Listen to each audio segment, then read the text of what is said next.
পতাকা উত্তোলন করলেন তেশিমলা গ্রাম পঞ্চায়েতের সম্মানীয় প্রধান শ্রীমতী জয়ন্তী বর্মন মহাশয়া। এরপরেই আমি আমাদের আদর্শ সংঘ ক্লাবের কর্ণধার এবং সম্মানীয় সভাপতি রফিকুল আলম সিদ্দিকী মহাশয়কে আজকে আমাদের আদর্শ সংঘ ক্লাবের পতাকা উত্তোলনের জন্য অনুরোধ করব এবং তাকে যোগ্য সহযোগিতা করবেন আমাদের কেশিয়া চন্দন বর্মন।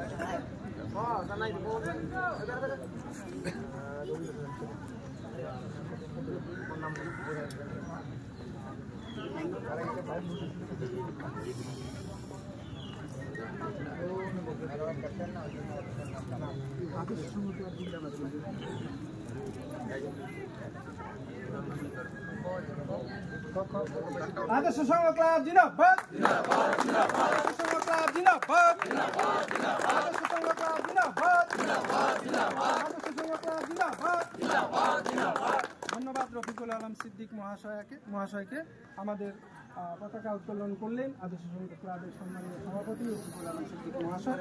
এখন আমরা আমাদের অতিথিবর্গ যারা ওখানে উপস্থিত হয়েছেন এবং তার সাথে সাথে উভয় টিমের প্লেয়ারকে আমি ক্রিজের সামনে যাওয়ার জন্য অনুরোধ করছি। আপনারা সবাই চলে আসুন। আমরা ওখানের যে অনুষ্ঠান সেই অনুষ্ঠান শেষ করেই আমরা খেলা শুরু করব।